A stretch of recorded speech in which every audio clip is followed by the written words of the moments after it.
വേദവിചാരം എന്ന ഈ പരമ്പരയിലേക്ക് ഏവർക്കും സ്വാഗതം. പ്രാർത്ഥനയോടുകൂടി ഇന്നത്തെ ദൈവവചനം നമുക്ക് ധ്യാനിക്കാം. സ്നേഹിയാകുന്ന സ്വർഗീയപിതാവ് ദൈവമേ, ഒരിക്കൽ കൂടി അങ്ങയുടെ തിരുവചനങ്ങളെ ധ്യാനിപ്പാൻ തൊക്കെയാണ് ഞങ്ങൾക്കങ്ങ് നൽകിയിരിക്കുന്ന ഈ അവസരത്തെ ഓർത്ത് സ്തുതിക്കുന്നു. ജീവൻ്റെ വചനം ഞങ്ങളുടെ ജീവിതത്തിൻ പാതയ്ക്ക് പ്രകാശമായി കർത്താവ് ദൈവമേ അങ്ങ് വഴി നടത്തുന്ന വാത്സല്യങ്ങൾക്കായിട്ട് നന്ദിയോടെ സ്തുതിക്കുന്നു. പ്രത്യേകമായി ഇന്ന് ഈ വചനം ശ്രവിക്കുന്ന എല്ലാ മക്കളെയും ഓർത്ത് പ്രാർത്ഥിക്കുകയാണ്. വിലയിന അടിയനെയും കരങ്ങളിൽ സമർപ്പിക്കുന്നു. അങ്ങയുടെ ആത്മാവ് തന്നെ ഞങ്ങളെ നയിക്കുകയും നിൻ്റെ നാമം മഹത്വപ്പെടുവാൻ ഈ വചനം സഹായിക്കുകയും എന്നോട് ചേർന്ന് നടന്ന് അനുഗ്രഹീതരായി മുമ്പോട്ട് പോകാൻ കൃപയും ചെയ്യണമെന്ന് യേശുവിനകത്ത് ഉപേക്ഷിക്കുന്ന പ്രാർത്ഥന പിതാവ് കേൾക്കണമേ. ആമേൻ.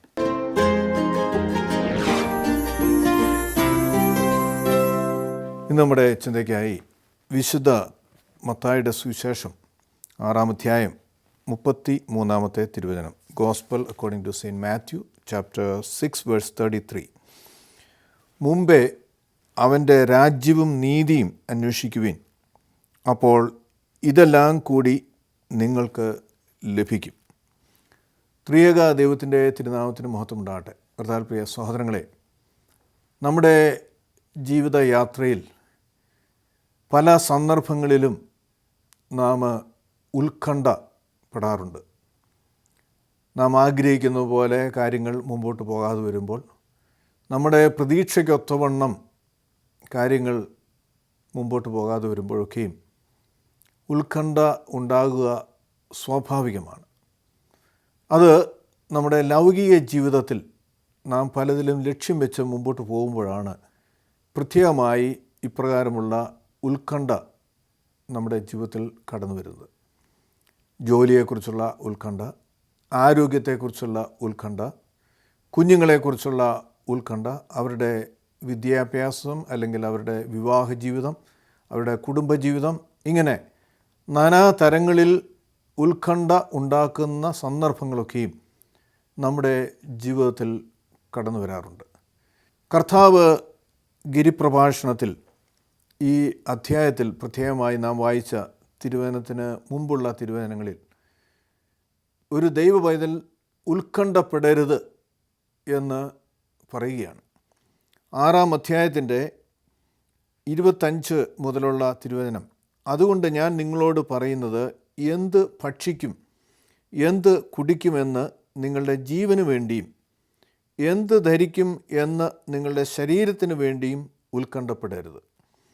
ആഹാരത്തേക്കാൾ ജീവനും വസ്ത്രത്തേക്കാൾ ശരീരവും ശ്രേഷ്ഠമല്ലയോ? ആകാശത്തിലെ പറവകളെ നോക്കുവിൻ, അവ വിതയ്ക്കുന്നില്ല, കൊയ്യുന്നില്ല, കളപ്പുരയിൽ കൂട്ടിവെക്കുന്നതുമില്ല. എങ്കിലും സ്വർഗസ്ഥനായ നിങ്ങളുടെ പിതാവ് അവയെ പുലർത്തുന്നു. നിങ്ങൾ അവയേക്കാൾ ശ്രേഷ്ഠമുള്ളവരല്ലയോ?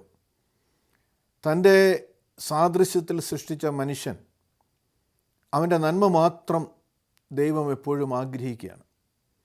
ആ നന്മ അവന് അനുഭവിക്കണമെങ്കിൽ ജീവിതത്തിൽ ദൈവം ആഗ്രഹിക്കുന്ന രീതിയിൽ അവൻ്റെ ജീവിതത്തെ ക്രമപ്പെടുത്തണം എന്നും കൂടി ദൈവത്തിൻ്റെ വചനം നമ്മെ പഠിപ്പിക്കുന്നുണ്ട്. ഉൽപ്പത്തിയിൽ ആരംഭിച്ച ദൈവവുമായിട്ടുള്ള ബന്ധത്തിൽ വന്ന വിടവ് ഇന്നും നമ്മുടെയൊക്കെയും ജീവിതത്തിൽ ഉണ്ടാകുകയാണ്.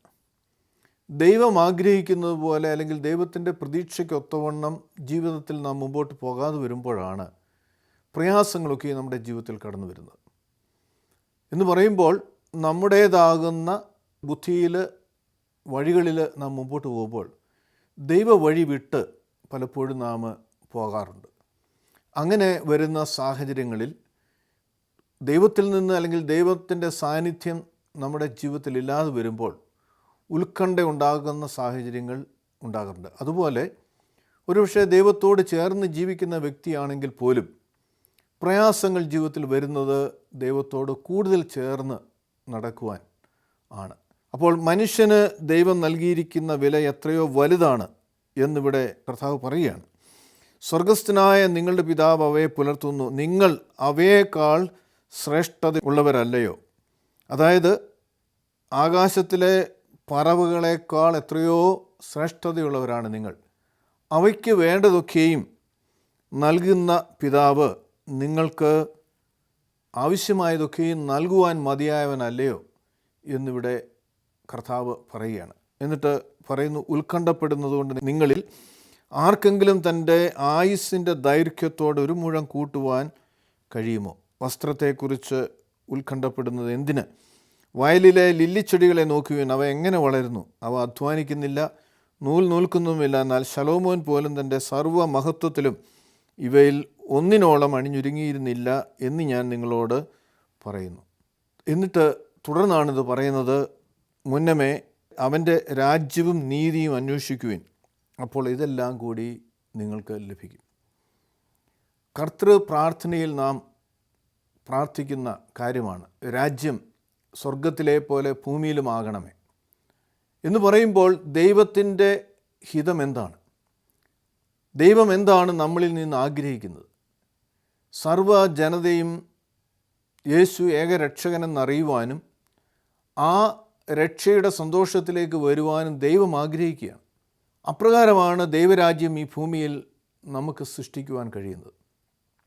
ദൈവരാജ്യത്തിന് അവകാശികളായി ഓരോ വ്യക്തികളും തീരുന്നത് യേശുവിലുള്ള വിശ്വാസത്തിലൂടെയാണ്. വിശ്വാസം കേൾവിയാലും കേൾവി ക്രിസ്തുവിനെക്കുറിച്ചുള്ള വചനത്താലും ആകുന്നു എന്ന് തിരുവചനം നമ്മെ പഠിപ്പിക്കുമ്പോൾ ആ സുവിശേഷം, യേശു ഏകരക്ഷകൻ എന്നുള്ള സുവിശേഷം അനേകർ, അല്ലെങ്കിൽ നമ്മോടൊപ്പമായിരിക്കുന്ന അനേകർ അറിയുവാൻ ദൈവം ആഗ്രഹിക്കുകയാണ്. അത് നമ്മുടെ ജീവിതത്തിൻ്റെ വ്രതമായി നാം എടുത്താൽ നമ്മുടെ എല്ലാ ആവശ്യങ്ങളും ദൈവം തക്ക സമയങ്ങളിൽ നൽകിത്തരുമെന്ന് കൂടിയാണ് ഈ തിരുവചനം നമ്മെ ഓർമ്മപ്പെടുത്തുന്നത്. പലപ്പോഴും നമ്മുടെ ആവശ്യങ്ങൾക്ക് വേണ്ടി, ലൗകികമായ ആവശ്യങ്ങൾക്ക് വേണ്ടി നാം സമയം ചെലവഴിക്കുമ്പോൾ ദൈവരാജ്യ മഹത്വത്തിന് വേണ്ടി എത്രത്തോളം ചെലവഴിപ്പാൻ നമുക്ക് കഴിയാറുണ്ട്. സമയമായിരുന്നാലും ആരോഗ്യമായിരുന്നാലും കഴിവുകളായിരുന്നാലും സമ്പത്തുകളായിരുന്നാലും ദൈവനാമ മഹത്വത്തിനു വേണ്ടി, ദൈവരാജ്യത്തിനു വേണ്ടി നമുക്ക് ചെലവഴിക്കുവാൻ കഴിയാറുണ്ടോ? അനേകരുടെ ജീവിതത്തിൽ അപ്രകാരമില്ലാതെ വരുമ്പോൾ, അതായത് സ്വന്തം താല്പര്യങ്ങൾ മാത്രം ലക്ഷ്യം വെച്ചുകൊണ്ട് മുമ്പോട്ട് പോകുമ്പോൾ ദൈവം ഏൽപ്പിച്ചിരിക്കുന്ന ദൗത്യങ്ങൾ, ചുമതലകൾ നാം മറന്നാണ് മുമ്പോട്ട് പോകുന്നതെന്ന് പലപ്പോഴും നാം ചിന്തിക്കാറില്ല. കർത്താവ് ഈ ലോകത്തു നിന്ന് കടന്നു പോകുമ്പോൾ തൻ്റെ ശിഷ്യന്മാർക്ക് നൽകിയ ഏറ്റവും മഹത്തായ പ്രേക്ഷിത ദൗത്യം സുവിശേഷം ലോകമെമ്പാടും എത്തിക്കുക എന്നുള്ളതായിരുന്നു.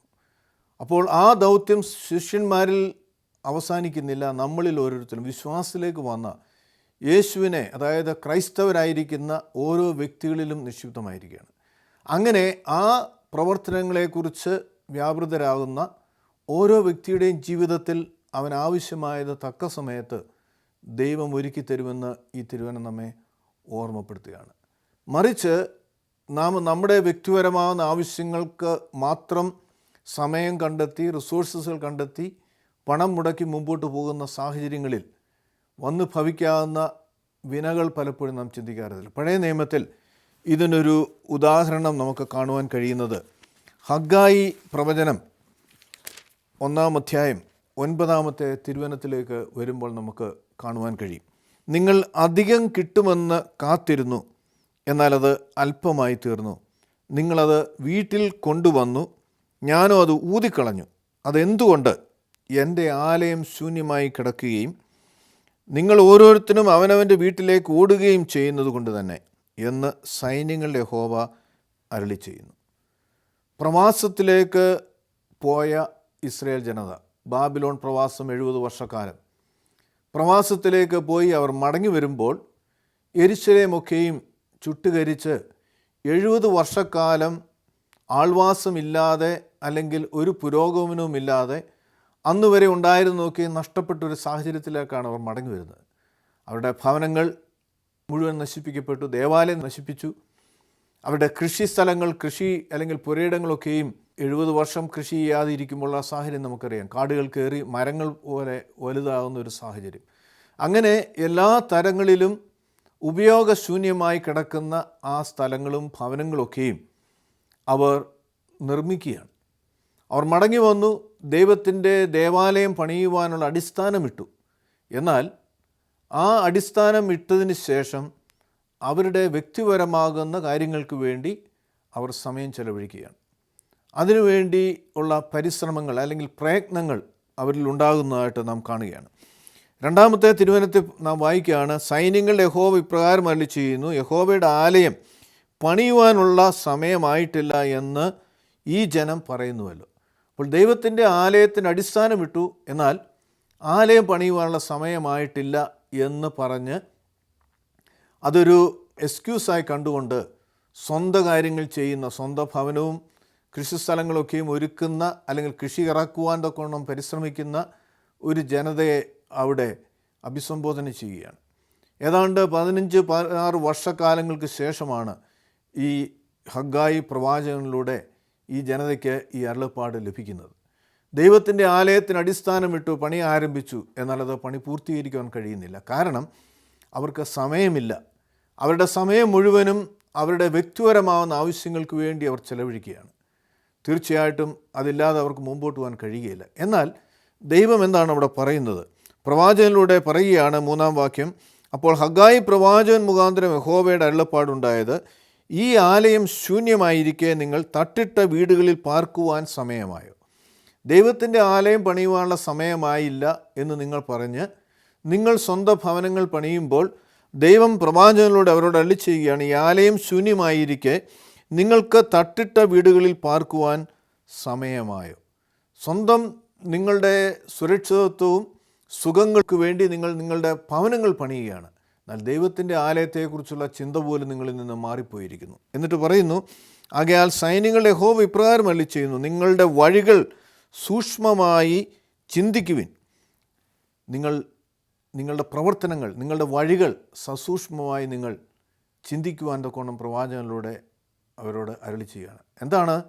നാം അടുത്ത വാക്യത്തിൽ വായിക്കുകയാണ്, നിങ്ങൾ വളരെ വിതച്ചിട്ടും അല്പമേ കൊയ്യുന്നുള്ളൂ, നിങ്ങൾ ഭക്ഷിച്ചിട്ടും തൃപ്തി വരുന്നില്ല, പാനം ചെയ്തിട്ടും തൃപ്തി വരുന്നില്ല, വസ്ത്രം ധരിച്ചിട്ടും ആർക്കും കുളിർ മാറുന്നില്ല, കൂലിക്കാരൻ ഓട്ടയുള്ള സഞ്ചിയിൽ ഇടുവാൻ കൂലി വാങ്ങുന്നു. നിങ്ങൾ വളരെ വിതച്ചു, നിങ്ങളുടെ ഭൂമികളൊക്കെ നിങ്ങൾ വിതയ്ക്കുവാൻ തൊക്കെ സജ്ജമാക്കി, നിങ്ങൾ വിതച്ചു, അതിൽ നിന്ന് ഫലമുണ്ടായി, പക്ഷേ വിതച്ചിട്ടും അല്പമേ കൊയ്യുന്നുള്ളൂ, ഫലം നിങ്ങൾ ഉദ്ദേശിക്കുന്ന രീതിയിൽ നിങ്ങൾക്ക് കിട്ടുന്നില്ല. നിങ്ങൾ വിതച്ചതിന് ആനുപാതികമായി അല്ലെങ്കിൽ അതിന് ഇരട്ടിയായി ലഭിക്കേണ്ട സ്ഥാനത്ത് നിങ്ങൾക്ക് വളരെ കുറച്ച് മാത്രമാണ് നിങ്ങൾക്ക് ലഭിക്കുന്നത്. നിങ്ങൾ ഭക്ഷിച്ചിട്ടും തൃപ്തി വരുന്നില്ല. നിങ്ങൾ ഭക്ഷിക്കുന്നുണ്ട്, ഭക്ഷണമുണ്ട്, പക്ഷേ നിങ്ങൾക്ക് ആ ഭക്ഷണം കൊണ്ടൊരു തൃപ്തിയും ഉണ്ടാകുന്നില്ല. പാനം ചെയ്തിട്ടും തൃപ്തി വരുന്നില്ല. നിങ്ങൾ കുടിക്കുന്നു, പക്ഷേ അതുകൊണ്ട് നിങ്ങൾക്ക് തൃപ്തി ഉണ്ടാകുന്നില്ല. വസ്ത്രം ധരിച്ചിട്ടും ആർക്കും കുളിർ മാറുന്നില്ല, കൂലിക്കാരൻ ഓട്ടയുള്ള സഞ്ചിയിൽ ഇടുവാൻ കൂലി വാങ്ങുന്നു. ഓട്ടയുള്ള സഞ്ചിയിൽ പണമിട്ടാനുള്ള സാഹചര്യം നമുക്കറിയാം. അവർ സമ്പാദിച്ചതൊക്കെയും ചോർന്നു പോവുകയാണ് എന്ന് പറഞ്ഞാൽ, അവർ സമ്പാദിച്ച് മിച്ചം വന്നതൊക്കെയും അവർ അറിയാതെ നഷ്ടപ്പെട്ടുകൊണ്ടിരിക്കുകയാണ്. കർത്താവിൽ പ്രിയ സഹോദരങ്ങളെ, ഇതന്ന് കൃഷി ചെയ്തിരുന്ന ഒരു സാഹചര്യം ആയിരുന്നുവെങ്കിൽ ഇന്ന് നാം വ്യത്യസ്തമായ ഒരു സാഹചര്യത്തിലാകാൻ ജീവിക്കുന്നത്. ജോലി ചെയ്തിട്ട് ആ ജോലി കൊണ്ട് നാം ആഗ്രഹിക്കുന്ന രീതിയിലുള്ള പ്രതിഫലം ലഭിക്കാത്ത സാഹചര്യങ്ങളാകാം, അല്ലെങ്കിൽ നമുക്ക് തൃപ്തിയില്ലാത്ത ഒരു സാഹചര്യമാകാം. അഥവാ ഇനി സമ്പാദ്യം അതിൽ നിന്നുണ്ടായാൽ പോലും ആ സമ്പാദ്യം അറിയാതെ ചോർന്നു പോവുകയാണ്. അറിയാത്ത ചിലവുകൾ, പാഴ്ചിലവുകൾ, അപകടങ്ങൾ, അനർത്ഥങ്ങൾ, ആശുപത്രികളിലും മറ്റും പണം കൊടുക്കേണ്ട സാഹചര്യങ്ങൾ, ഇതൊക്കെയുമാണ് അന്നത്തെ കാലയളവിൽ ജീവിച്ചിരുന്നവരുമായി താരതമ്യപ്പെടുത്തുമ്പോൾ നമുക്ക് ഉണ്ടാകുന്നതെങ്കിൽ ദൈവം പറയുകയാണ്, ഈ ആലയം ശൂന്യമായിരിക്കെ നിങ്ങളുടെ തട്ടിട്ട വീടുകളിൽ പാർക്കുവാൻ സമയമായോ. എന്നിട്ട് പറയുന്നു, നിങ്ങൾ അധികം കിട്ടുമെന്ന് കാത്തിരുന്നു, എന്നാൽ അത് അല്പമായി തീർന്നു. നിങ്ങൾ വളരെ പ്രതീക്ഷയോടുകൂടി അധികം കിട്ടുമെന്ന് കരുതി നിങ്ങൾ വിത്ത് വിതച്ചു, നിങ്ങൾക്ക് ലഭിച്ചതെന്താണ്? അത് അല്പമായി തീർന്നു. നിങ്ങളത് വീട്ടിൽ കൊണ്ടുവന്നു, ഞാനോ അത് ഊതിക്കളഞ്ഞു. നിങ്ങളത് വീട്ടിൽ കൊണ്ടുവന്നു, ഞാനത് ഊതിക്കളഞ്ഞു. എന്നിട്ട് പറയുകയാണ്, അതെന്തുകൊണ്ട് എൻ്റെ ആലയം ശൂന്യമായി കിടക്കുകയും നിങ്ങൾ ഓരോരുത്തരും അവനവൻ്റെ വീട്ടിലേക്ക് ഓടുകയും ചെയ്യുന്നത് കൊണ്ട് തന്നെ എന്ന് സൈന്യങ്ങളുടെ യഹോവ അരുളി ചെയ്യുന്നു.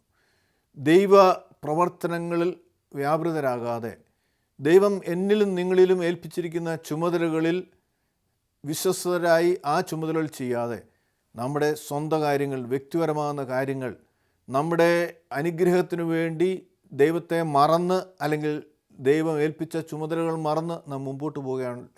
ഉണ്ടാകുന്ന സാഹചര്യങ്ങളെക്കുറിച്ചാണ് ഇവിടെ അരുളിച്ചെയ്യുന്നത്. എന്നിട്ട് അതിൻ്റെ മുമ്പുള്ള 8-ാമത്തെ തിരുവചനത്തിൽ പ്രവാചകനിലൂടെ പറയുകയാണ്, നിങ്ങൾ മലയിൽ ചെന്ന് തടി കൊണ്ടുവന്ന് ആലയം പണിയുവിൻ, അതിൽ ഞാൻ പ്രസാദിച്ച് മഹത്വപ്പെടും എന്ന് യഹോവ കൽപ്പിക്കുന്നു. ഇത് ബുദ്ധിമുട്ടുള്ള കാര്യമാണ്. നിങ്ങൾ മലയിൽ ചെന്ന്, മല എന്ന് പറയുമ്പോൾ ദൂരെ സ്ഥലത്ത് പോകണം, അവിടെ ചെന്ന് മരം വെട്ടി ആ തടി അവിടെ നിന്ന് കൊണ്ടുവന്ന് നിങ്ങൾ ആലയം പണിയുവാൻ. അത് എല്ലാ അർത്ഥത്തിലും ബുദ്ധിമുട്ടാണ്. നിങ്ങൾക്ക് ജോലിക്ക് പോകാൻ സമയമുണ്ടാകുകയില്ല. അല്ലെങ്കിൽ ഇതിനു വേണ്ടി ഒരു ത്യാഗം നിങ്ങൾ എടുക്കണം. എങ്കിൽ ദൈവം പറയുകയാണ്, അങ്ങനെ നിങ്ങൾ ചെയ്യുമെങ്കിൽ ഞാൻ അതിൽ പ്രസാദിച്ച് മഹത്വപ്പെടും.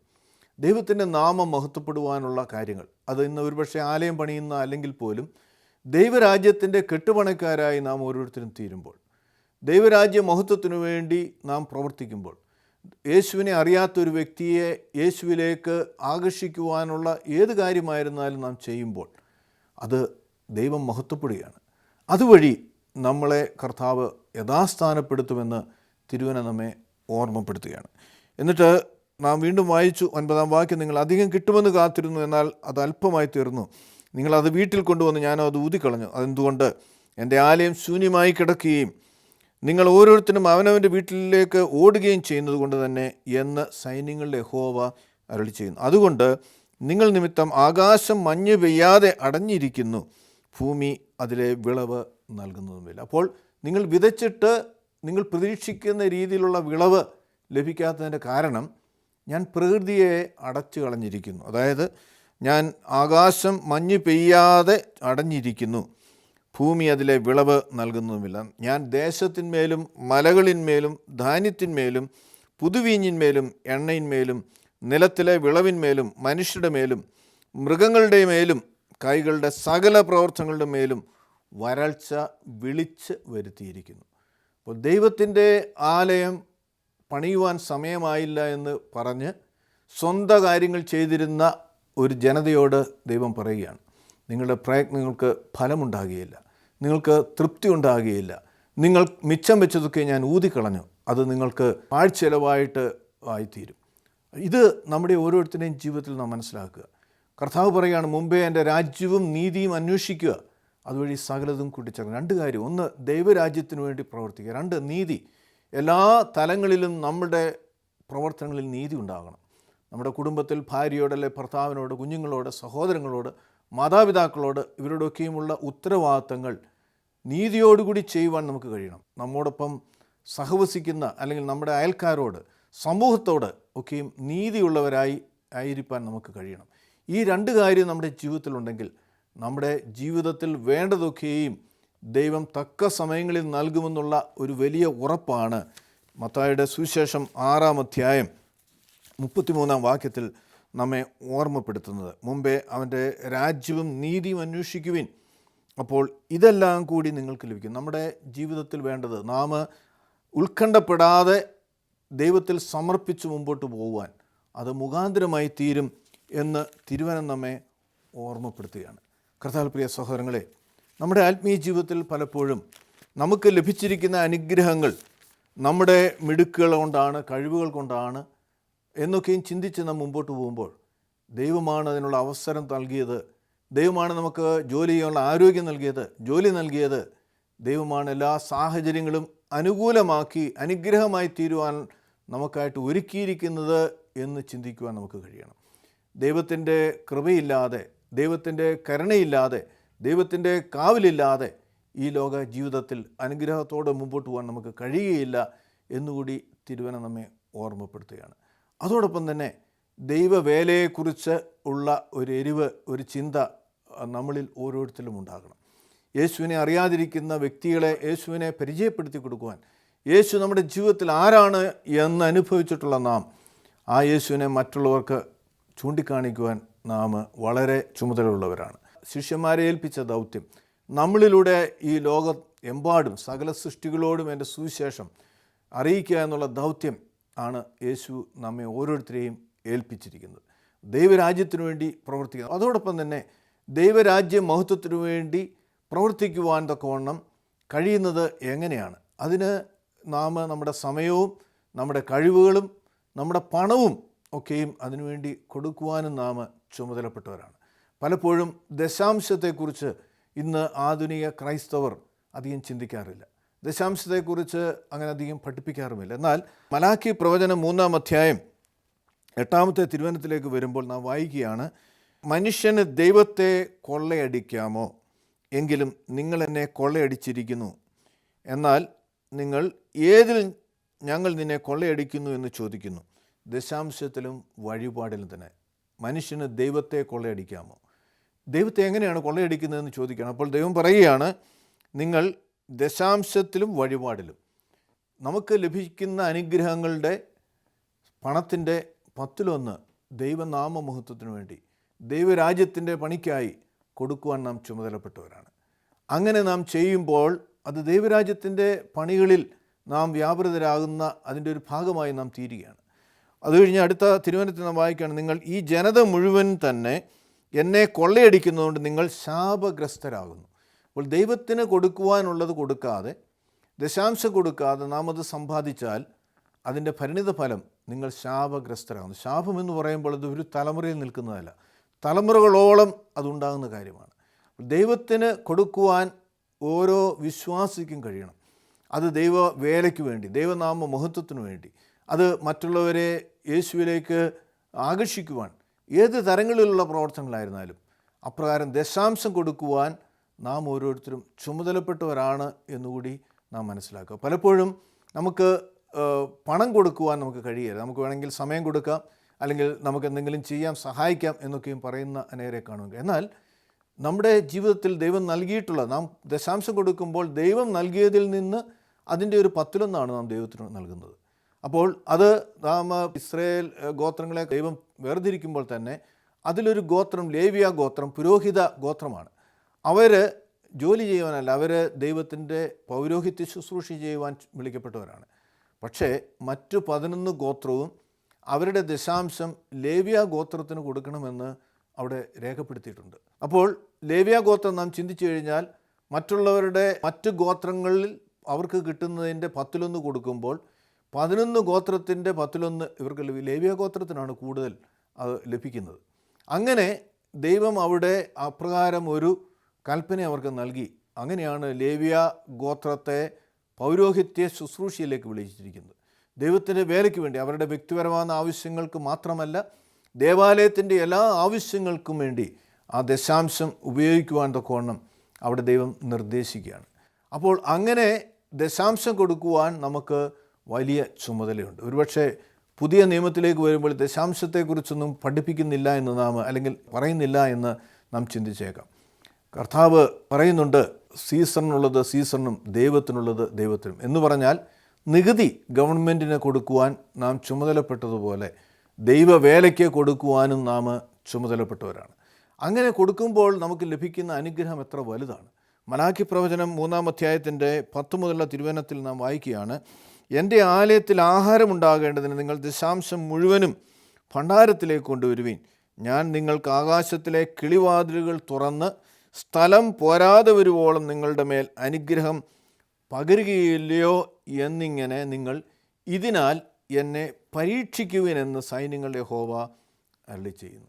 അപ്പോൾ ദൈവത്തിന് വേണ്ടി, ദൈവവേലയ്ക്ക് വേണ്ടി, ദൈവ നാമമഹത്വത്തിനു വേണ്ടി നാം ദശാംശം കൊടുക്കണം. എൻ്റെ ആലയത്തിലേക്ക് കൊണ്ടുവരുവിൻ. നാം കൊണ്ടുവരുമ്പോൾ നമുക്ക് ലഭിക്കുന്ന അനുഗ്രഹങ്ങളെക്കുറിച്ച് അവിടെ പ്രവാചകനോട് പറയുകയാണ്, ഞാൻ നിങ്ങൾക്ക് ആകാശത്തിലെ കിളിവാതിലുകൾ തുറന്ന് സ്ഥലം പോരാതെ വരുവോളം. നിങ്ങൾ കൊടുക്കുന്നതിന് ആനുപാതികമായിട്ടല്ല, അല്ലെങ്കിൽ കൊടുക്കുന്നതിന് അത്രയുമല്ല നിങ്ങൾക്ക് ലഭിക്കുന്നത്, അതിലെയോ എത്രയോ മടങ്ങ് ഞാൻ നിങ്ങൾക്ക് നൽകും എന്ന് നിങ്ങൾ ഇതിനാൽ പരീക്ഷിക്കുവിൻ. ഒരു വെല്ലുവിളിയാണ് അവിടെ നാം കാണുന്നത്. ദൈവത്തെ പരീക്ഷിക്കുവിൻ. ദൈവത്തിനു വേണ്ടി കൊടുത്ത് ദൈവത്തിൽ നിന്ന് അനുഗ്രഹം പ്രാപിക്കുവാൻ, അനുഗ്രഹങ്ങൾ പിടിച്ചെടുക്കുവാൻ തക്കവണ്ണം അവിടെ ആവശ്യപ്പെടുകയാണ്. എന്നിട്ട് അടുത്ത വചനത്തിൽ പറയുകയാണ്, ഞാൻ വെട്ടിക്കിളികളെ ശാസിക്കും, അത് നിങ്ങളുടെ നിലത്തിലെ അനുഭവം നശിപ്പിച്ച് കളയുകയില്ല. പറമ്പിലെ മുന്തിരിവള്ളിയുടെ ഫലം പാകമാകുന്നതിന് മുമ്പ് കൊഴിഞ്ഞു പോവുകയുമില്ല എന്ന് സൈന്യങ്ങളുടെ യഹോവ അരുളി ചെയ്യുന്നു. അപ്പോൾ എന്താണ് ദൈവം ചെയ്യുന്നത്? ഒരുപക്ഷെ ഉടനെ കുറേ പണം നമുക്ക് നൽകുകയല്ല, മറ്റു പല രീതിയിൽ നമുക്ക് നഷ്ടപ്പെടാവുന്ന പലതും നഷ്ടപ്പെടാതെ ദൈവം സൂക്ഷിക്കും. കൃഷി ചെയ്യുന്നവർക്ക് അതിൻ്റെ സമയത്തിലൂടെ പറയുകയാണ്, ഞാൻ വെട്ടുക്കിളികളെ ശാസിക്കും. വെട്ടുക്കിളി വന്നു കഴിഞ്ഞാൽ, കൂട്ടമായിട്ട് വന്നാൽ നാം ഇറക്കിയ കൃഷി മുഴുവനും നശിപ്പിക്കും. അതിൽ നിന്ന് ഒരു ഫലവും നമുക്കുണ്ടാകുകയില്ല. അപ്പോൾ കൃഷി ചെയ്യുന്നവരെ സംബന്ധിച്ചോളം ഇവിടെ പറയുകയാണ്, ഞാൻ വെട്ടുക്കിളികളെ ശാസിക്കും. വെട്ടുക്കിളികളല്ല, അല്ലെങ്കിൽ മറ്റ് വന്യമൃഗങ്ങളാകാം, അല്ലെങ്കിൽ അപ്രകാരമുള്ള അത് നഷ്ടപ്പെടുത്തുന്ന സാഹചര്യങ്ങളാകാം. എന്നിട്ട് അത് നിങ്ങളുടെ നിലത്തിലെ അനുഭവം നശിപ്പിച്ച് കളയില്ല. പറമ്പിലെ മുന്തിരിവള്ളിയുടെ ഫലം പാകമാകുന്നതിന് മുമ്പ് കൊഴിഞ്ഞു പോവുകയില്ല. അപ്പോൾ ഈ ഫലമുണ്ടായിട്ട് കാര്യമായില്ല, അത് ഫലം പറിക്കത്തക്ക രീതിയിൽ പാകമാകണം. എന്നാൽ അത് ഒരു വരൾച്ചയോ അല്ലെങ്കിൽ വലിയ മഴയോ അല്ലെങ്കിൽ മറ്റേതെങ്കിലും പ്രതികൂല കാലാവസ്ഥയോ വന്നാൽ അത് നഷ്ടപ്പെട്ടു പോകും. ഞാനതുണ്ടാകുവാൻ സമ്മതിക്കുകയില്ല. കാരണം ദൈവത്തിന് വേണ്ടി ചിന്തിക്കുന്ന, ദൈവത്തിന് കൊടുക്കുന്ന, ദശാംശം കൊടുക്കുന്ന ഓരോ വ്യക്തിയെയും ദൈവം അനുഗ്രഹിക്കും എന്നിവിടെ രേഖപ്പെടുത്തുകയാണ്. ഞാൻ വെട്ടുകിളികളെ ശാസിക്കും. അപ്പോൾ ഇന്നത്തെ സാഹചര്യത്തിൽ ഒരുപക്ഷെ കൃഷി ആയിരിക്കില്ല, നമ്മുടെ ജോലിയിൽ ദൈവം നമ്മെ സൂക്ഷിക്കും. നമുക്കെതിരായി പ്രവർത്തിക്കുന്ന വ്യക്തികളെ ദൈവം മാറ്റും. ദൈവത്തിന് വേണ്ടി, ദൈവനാമമഹത്വത്തിനു വേണ്ടി ചിന്തിക്കുകയും പ്രവർത്തിക്കുകയും കൊടുക്കുകയും ചെയ്യുന്ന ഓരോ വ്യക്തിയെയും ദൈവം സംരക്ഷിക്കും. ഒന്നിനെക്കുറിച്ച് നമുക്ക് ഉത്കണ്ഠ ഉണ്ടാകേണ്ട ആവശ്യമില്ല. കാരണം നാം മുമ്പേ ദൈവരാജ്യവും നീതിയും അന്വേഷിക്കുന്നവരായി, ദൈവനാമമഹത്വത്തിനു വേണ്ടി പ്രവർത്തിക്കുന്നവരായി മുമ്പോട്ട് പോകുമ്പോഴാണ് ഈ അനുഗ്രഹങ്ങൾ നമുക്ക് ഉറപ്പുവരുത്തുവാൻ കഴിയുന്നത് എന്നുകൂടി ഈ തിരുവചനം നമ്മെ ഓർമ്മപ്പെടുത്തുകയാണ്. 12-ാമത്തെ തിരുവചനത്തിൽ, നിങ്ങൾ മനോഹരമായ ഈ ഒരു ദേശമായിരിക്കുന്നതിനാൽ സകല ജനതകളും നിങ്ങളെ ഭാഗ്യവാന്മാരെന്ന് പറയുമെന്ന് സൈന്യങ്ങളുടെ യഹോവ അരുളിച്ചെയ്യുന്നു. ദൈവത്തിനു വേണ്ടി കൊടുക്കുമ്പോൾ നമ്മുടെ അനുഗ്രഹങ്ങൾ ചുറ്റുപാടുമുള്ള അനേകർ കണ്ട് നിങ്ങൾ ഭാഗ്യവാന്മാർ എന്ന് പറയുവാൻ തക്കവണ്ണം ദൈവം നമ്മെ അനുഗ്രഹിക്കും എന്ന് തിരുവചനം നമ്മെ ഓർമ്മപ്പെടുത്തുകയാണ്. കർത്താവിൽ പ്രിയ സഹോദരങ്ങളെ, നമ്മുടെ ജീവിതയാത്രയിൽ ജോലി ചെയ്യണം, പണം സമ്പാദിക്കണം, ഭവനമുണ്ടാകണം, ഇതെല്ലാം ഉണ്ട്. എന്നാൽ അതോടൊപ്പം തന്നെ ദൈവത്തിൻ്റെ രാജ്യത്തെക്കുറിച്ചും നീതിയും നമ്മുടെ ജീവിതത്തിൽ ഉണ്ടാകുമ്പോൾ അത് നമ്മുടെ അനുഗ്രഹങ്ങളുടെ ഉറവിടമാണ്, അടിസ്ഥാനമാണ് എന്ന് ഈ ദൈവവചനം നമ്മെ ഓർപ്പിക്കുന്നു. അപ്രകാരം നമ്മുടെ ജീവിതത്തെ ക്രമപ്പെടുത്തി അനുഗ്രഹം പ്രാപിച്ചു മുമ്പോട്ട് പോകാൻ ദൈവം നമ്മെ സഹായിക്കട്ടെ. ദൈവം നമ്മെ അനുഗ്രഹിക്കട്ടെ.